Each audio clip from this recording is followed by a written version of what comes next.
A painter should begin every canvas with a wash of black, because all things in nature are dark except where exposed by the light. Leonardo da Vinci. In the 16th century, in the city of Florence, there was a young artist called Leonardo da Vinci. Leonardo da Vinci was an illegitimate son of a papermaker. As a child, he spent a lot of time on his own. In the region of Vinci, from which his generally known name was taken, there was nothing to entertain the curious mind of the little boy except the scene of countryside, the vast nature. Because he was an illegitimate child, he was not allowed to go to school, hence he had no formal education. As he did not learn to read Latin, he was not accepted to any academy in Florence.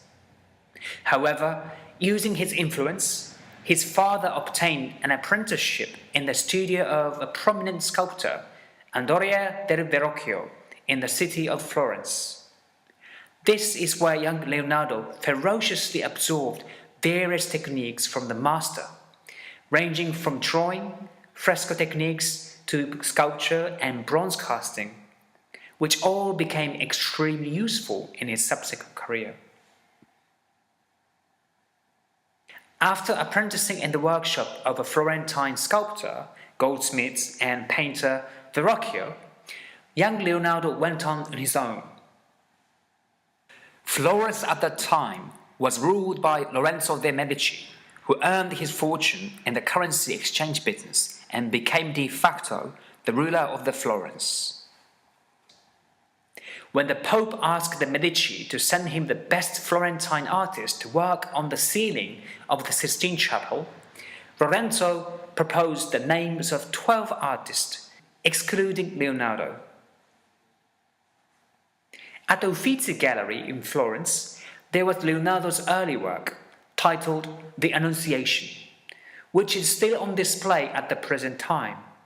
The way in which he renders flower bed and drapes of the angel Gabriel is so exquisite and intricate that even his contemporary Botticelli would have envied his mastery. The technical brilliance, as well as innovative and contemplative qualities, are still vividly visible to the museum visitors.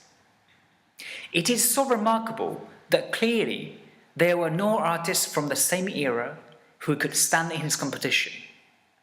He was certainly the best amongst others. So why was Leonardo excluded from the Medici's social circle? Unfortunately, Leonardo was an illegitimate child and did not receive formal education.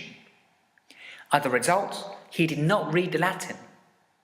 The Medici, on the other hand, loved the classics and preferred to surround himself with rather intellectual nobles with similar intellectual taste. Leonardo was more scientifically minded, as he learned about the nature by observing, investigating, and even at times by means of an extreme method, such as dissecting dead corpses. Having felt tired of dealing with the politics, he left Florence to Milan to work for the Duke. But another reason why Leonardo left Florence to Milan was that he was sick of seeing artists living from commission to commission, getting their work done fast, allowing them to take up as many commissions as possible. And they often busied themselves with forging political connections and making shrewd maneuvers. Had Leonardo remained in Florence, he would have survived by living commission to commission, but he would never have been Leonardo da Vinci that we know of today.